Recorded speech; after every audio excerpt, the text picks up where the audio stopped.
Começa agora o Ponto de Pauta, o programa da Sedufisme.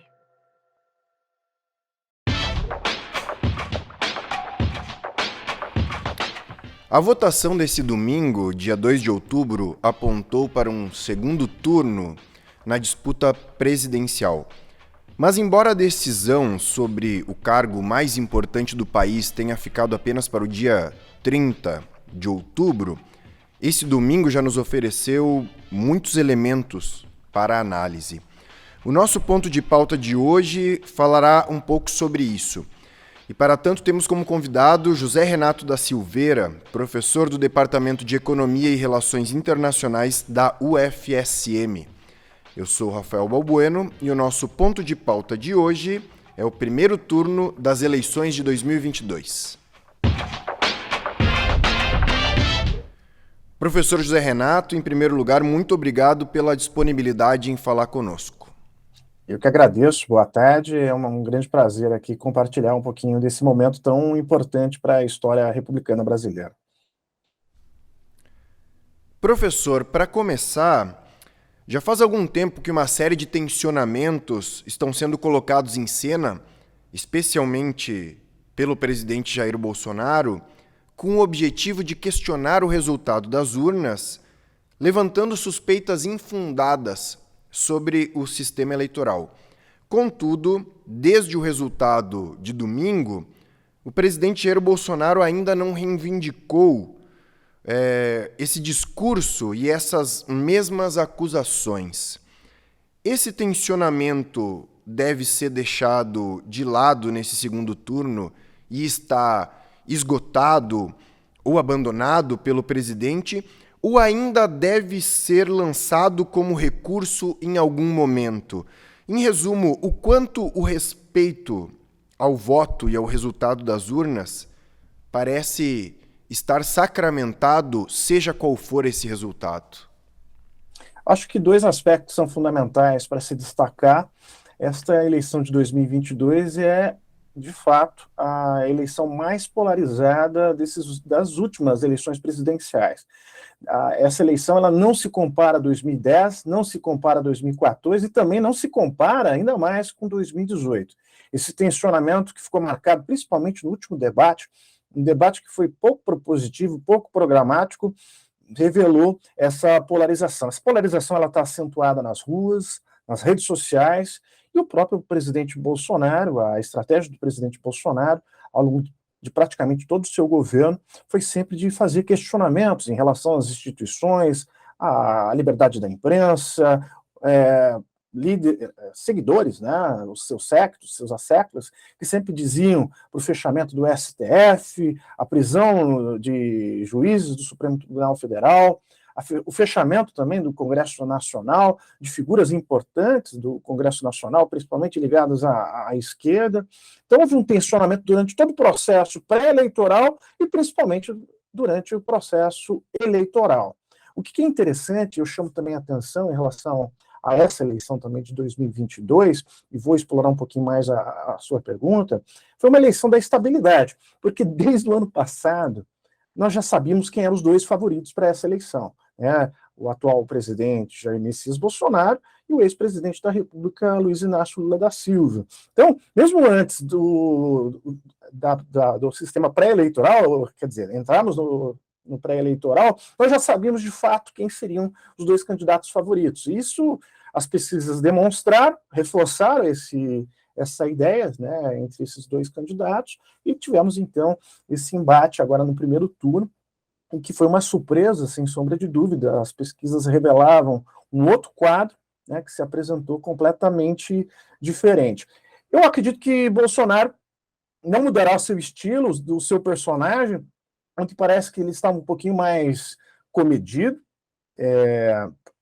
provavelmente teve um sono de rei, né, diante de todos os resultados da eleição, mas acredito que a estratégia, hoje já de manhã, já chegou ao meu conhecimento,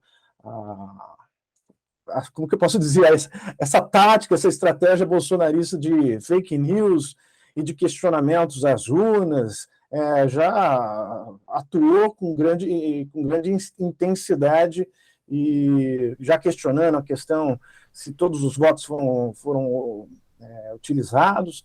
Então, acredito que essa estratégia ainda vai continuar, e numa possível derrota de Bolsonaro, haverá questionamentos nesse sentido também. Certo. Professor, o senhor mencionou agora a questão das pesquisas. Inegavelmente, um dos assuntos mais comentados nesse primeiro turno são as pesquisas de intenção de voto. Afinal, elas apontavam em vários aspectos um cenário bastante diferente. O próprio presidente Jair Bolsonaro fez questão de declarar o descrédito, nas palavras dele, das pesquisas já em sua primeira manifestação pública, ainda na noite de domingo. Nós já temos elementos para entender o porquê dessa diferença entre pesquisas e urnas e o que esse discurso do presidente pode representar nesse segundo turno. Interessante. Essa pergunta eu acho que é uma pergunta-chave para essa eleição do primeiro turno, né? É a questão relativa aos institutos de sondagem, os institutos de pesquisa. Tem uma frase que eu acho que ela é muito famosa, eu acho ela muito singular, e ela sintetiza muito bem essa questão relativa à pesquisa. É do político brasileiro Magalhães Pinto, quando ele dizia que a política é como uma nuvem. Você olha, ela está de um jeito, mas você olha de novo e já mudou. Então, a fotografia que foi tirada pelo Instituto IPEC e Datafolha, vou chamar a atenção principalmente desses dois grandes institutos de pesquisa, institutos de sondagem, tiraram uma foto num trem em alta velocidade e essa foto ficou meio desfocada, ficou meio desconfigurada, ficou meio desconectada com a realidade eleitoral. Eu acho que ela não soube captar a intenção de voto bolsonarista. E aí há um aspecto que eu acho muito importante de destacar: o voto envergonhado. Quando a campanha de Lula, a campanha do PT, chamou pelo voto útil, havia já esse elemento da incógnita do voto útil. Então, houve voto útil para Lula, mas também houve voto útil e voto envergonhado para Bolsonaro. É claro, a política não é uma ciência exata, a política é uma dinâmica complexa, que envolve sentimentos, desejos, expectativas, frustrações. Então, são dinâmicas complexas. Não dá para esperar que uma pesquisa de sondagem vai apresentar um número exato. São números aproximados, por isso que são 2 pontos a mais ou 2 pontos a menos. É sempre nesse quadro. Eu acho que é claro que os institutos de sondagem vão ter que aprimorar seus métodos, seus instrumentos de pesquisa. É claro que várias figuras ligadas ao Bolsonaro, o próprio Bolsonaro ontem, hoje também, várias declarações, até do presidente da Câmara dos Deputados, Arthur Lira, que querem até punir os institutos de pesquisa, olha que coisa grave, né?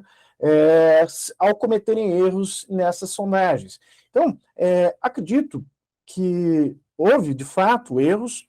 Acho que o maior erro foi não identificar as intenções de voto bolsonarista. Há esse elemento da incerteza em relação à incógnita do voto útil, que houve voto útil tanto para Lula quanto teve também voto útil para Bolsonaro. E isso que eu destaquei também, que eu acho que é relevante falar, né, para todos refletirem e pensarem. A política não é uma ciência exata. A política é uma dinâmica complexa, que envolve todos esses sentimentos, desejos, expectativas, frustrações, e nesse sentido eu acho um campo magnífico, por isso que eu estudo, gosto de estudar, né? As pesquisas também, esses institutos não souberam acompanhar as mudanças na sociedade brasileira. Hoje, lendo algumas matérias, lendo alguns artigos, eles utilizam muito ainda o IBGE de 2010, né? A nossa sociedade ela se modificou ao longo dessa última década, né? E principalmente no aspecto religioso. A religião foi um dos temas mais falados, mais comentados em relação a essa pesquisa, em relação a essa eleição do primeiro turno. Professor, o presidente Jair Bolsonaro teve consideráveis vitórias nas eleições, especialmente para o Senado. Muitos ex-ministros foram eleitos. Em contrapartida, a federação na qual está o PT, por exemplo, e também a federação na qual está o PSOL, para citar dois exemplos do campo da esquerda, aumentaram suas bancadas. Como interpretar isso? Interessante. Acho que também essa pergunta ela é muito relevante, porque quem foram os vitoriosos, afinal, dessa eleição? Claro, o Partido dos Trabalhadores saiu como um grande vitorioso no espectro da esquerda, né? Houve o aumento na bancada na Câmara dos Deputados. A gente também não pode desprezar o resultado no Senado, embora ainda o Senado agora, quer dizer, o próprio Congresso Nacional é um congresso conservador. Mas o PT saiu vitorioso, sim, né? Ganhou 3 estados, está na disputa de mais outros 3 estados nesse segundo turno. É o partido que renasceu das cinzas, porque, se lembrarmos, 2018 e 2020 principalmente em relação aos municípios, perdeu inúmeras prefeituras, né? 2018 houve um fenômeno do antipetismo muito forte, do antipetismo e do anti-esquerdismo, né? Em 2018 principalmente. O próprio Jair Messias Bolsonaro, na eleição de 2018, ele surfou na onda do lavajatismo e principalmente do antipetismo. E, é claro, os outros vitoriosos do campo do espectro da direita foi, de fato, o partido do presidente, né, o PL. Elegeu diversas figuras ligadas a ele, ex-ministros, o próprio vice, o atual vice, né, o Mourão, foi eleito como senador aqui do Rio Grande do Sul. Então, foi, de fato, uma vitória estrondosa, né? Porque não foi pouca, foi imensa, né? E é também relevante destacar que várias figuras que eram apoiadores do Bolsonaro, que se tornaram seus detratores, se tornaram desafetos, como Frota, o Weintraub, entre outras figuras, foram defenestrados das urnas, né? Então, veja, ele sai com um partido forte no Congresso Nacional, forma também uma bancada intensa em relação ao Senado. O Congresso Nacional vai ser um congresso cada vez mais conservador, então acredito ainda nessa possibilidade da fusão do União Brasil, lembrando que a União Brasil é a fusão do antigo DEM e do PSL. Agora a possibilidade do União Brasil fundir com o PP. Então vai ter uma hiper, mega, super bancada, né? Uma vitória iminente de Luiz Inácio Lula da Silva, ele vai enfrentar um Congresso bastante complicado em termos de governabilidade, né? Professor, falando então agora justamente sobre essa questão do Congresso e falando também sobre a nossa base da Sedufisme. Durante os 4 anos de governo Bolsonaro, servidores e servidoras públicas tiveram 4 anos de ataques e resistência. Possivelmente o caso mais emblemático é a PEC 32, da reforma administrativa, um dos carros-chefes do governo e que, a partir de muita luta, não avançou nesses 4 anos. Já é possível ter uma ideia, a partir dessa nova configuração de Câmara e Senado, sobre como devem ser encaradas essas questões tão caras ao serviço público brasileiro? Nós temos, e aqui eu também tenho que me engajar, né, como membro também da SEDUFSB, como professor, como servidor público federal. Imagine, suponho, num possível segundo mandato do governo Bolsonaro, a reforma administrativa, diversas reformas que, de fato, afrontarão os nossos direitos, que afrontarão também uma série de perspectivas, né, não só do ensino público federal, mas em outras esferas, porque o governo Bolsonaro ele ficou muito marcado pelo desmonte de políticas públicas e também pela desorganização de diversos âmbitos da administração pública. Na minha concepção, foi uma gestão extremamente desastrosa do ponto de vista público, né? Tanto relativo a esse aspecto das políticas públicas, mas principalmente desse desmonte, né, em âmbitos diversos da administração pública.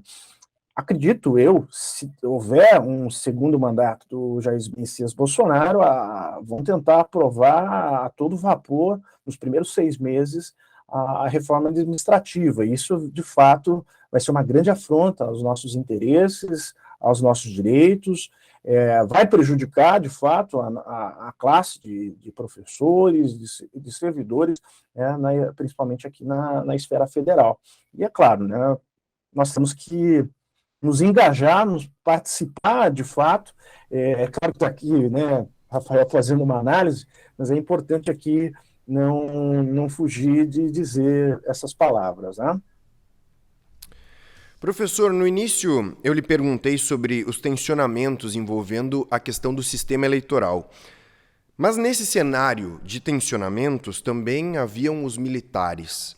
Os militares muitas vezes foram usados ou eles próprios se colocaram em posições que corroboraram esse tensionamento. Contudo, ao que parece, qualquer ação dos militares passou completamente ao largo das votações deste domingo. Se eu lhe perguntei lá antes sobre o sistema eleitoral, agora eu lhe pergunto: essa relação dos militares com a eleição, que já pareceu muito preocupante em algum momento, está encerrada ou pode voltar à tona também nesse segundo turno? Aparentemente, a participação dos militares foi muito mais discreta, foi muito mais, vamos dizer assim, uma observação mais passiva, não tão ativa, que era de fato uma preocupação dos analistas, da própria imprensa, de todos os que acompanharam esse processo antes, de fato, do 2 de outubro, do dia de ontem. De fato, a atuação foi muito mais discreta, né? Muito mais moderada, muito mais cautelosa, embora ontem me chamou a atenção no discurso do Bolsonaro, ele dizer sobre insistentes perguntas, né, a respeito da questão das urnas, né, a credibilidade das urnas, ele dizendo que os militares fizeram observação e nesse sentido, ele iria checar com eles se houve alguma irregularidade. Então, houve uma insinuação da parte dele, de uma forma muito sutil e da forma muito maquiavélica, que normalmente ele gosta de utilizar nesses termos, né? Mas o que eu prevejo é que não haverá, de fato, um comportamento muito diferente do que foi esse do primeiro turno, né? Houve garantia, várias pessoas ligadas, né, ao próprio Ministério da Defesa e ao próprio Exército em si, né, garantiram a não interferência, né, nesse processo. Eu acho que também o que eu gostaria também de chamar a atenção foi o próprio posicionamento do presidente dos Estados Unidos, Joe Biden, e também de outras figuras ligadas ao Partido Democrata, dizendo que deveria se respeitar o resultado das urnas, o resultado das eleições. Imagino que o recado foi dado e o recado foi recebido com sucesso. Certo. Professor, para encerrar, o que o senhor acha que deve pautar as estratégias das campanhas nesse segundo turno na busca pela vitória? Muito bom. Provavelmente Lula, o PT, buscará nessa primeira semana, e já suponho que há uma pressão muito grande para que Lula já defina alguns nomes ministeriais, alguns grandes nomes ministeriais, principalmente a pasta da Economia e Fazenda, né? Provavelmente deve ser Henrique Meirelles, cogita-se também o próprio vice-presidente Geraldo Alckmin, e o Geraldo Alckmin acho que tem um papel muito importante em relação ao maior colégio eleitoral do país, que é São Paulo, né? Acredito eu que Alckmin deve ter um papel proeminente nesse segundo turno, principalmente imobilizar o grande ativo já que ele foi diversas vezes governador de São Paulo, no colégio eleitoral de São Paulo. O PT também deverá procurar Simone Tebet, do MDB, então vai buscar também uma aproximação com o MDB, e algo que parecia tão impensável é uma possível busca também de uma coalizão com o próprio PSDB. O próprio PSDB o PT deve procurar o PSDB nesse sentido, né? Uma possível também parceria tanto no estado de São Paulo, como também aqui no Rio Grande do Sul. A gente não pode desprezar essa variável. A própria presidente do PT disse que buscaria um diálogo com o PSDB.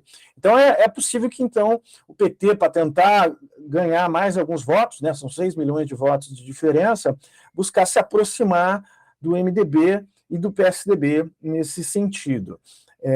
Acredito eu também que o PDT, do próprio Ciro Gomes, deve também buscar uma aproximação para formar uma grande aliança, né, uma grande onda de partidos de direita, centro e esquerda. Né? A própria definição pelo Geraldo Alckmin veio nesse sentido.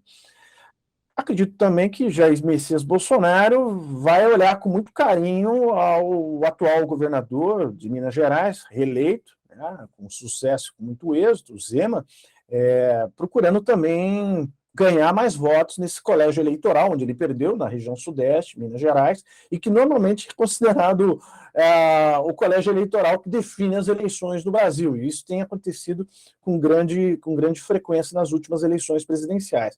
Antes de encerrar, acho importante destacar alguns pontos. Foi a maior votação de Lula no primeiro turno, mesmo em comparação às eleições que ele venceu, né, que ele venceu no segundo turno, mas foi a maior votação, a votação mais expressiva que ele recebeu em primeiro turno. Normalmente, nas eleições presidenciais no Brasil, nunca houve uma reviravolta, então esse também é um outro aspecto a ser destacado. E um outro ponto, acho que o terceiro aspecto a ser informado aqui e salientado, 2010 e 2014 e agora 2022, praticamente onde houve vitória de Lula e, naquele caso, de Dilma, se assemelha muito o mapa político. Onde Bolsonaro venceu foi onde Aécio também venceu em 2014. Então veja que coisa curiosa, que coisa emblemática, né? Nós temos um mapa político brasileiro onde praticamente a região Nordeste, alguns estados do Norte e Minas Gerais, no caso lá da Dilma, se não me falha a memória, ela havia ganho no Rio de Janeiro, né? Ela havia ganho no Rio de Janeiro e ganhou também em Minas. Mas agora, praticamente, o mapa político se assemelha muito 2010, 2014 e 2022. Professor José Renato, eu gostaria de agradecer imensamente pela sua atenção e disponibilidade em conversar conosco. Eu que agradeço, valeu muito pelo convite e obrigado pela oportunidade.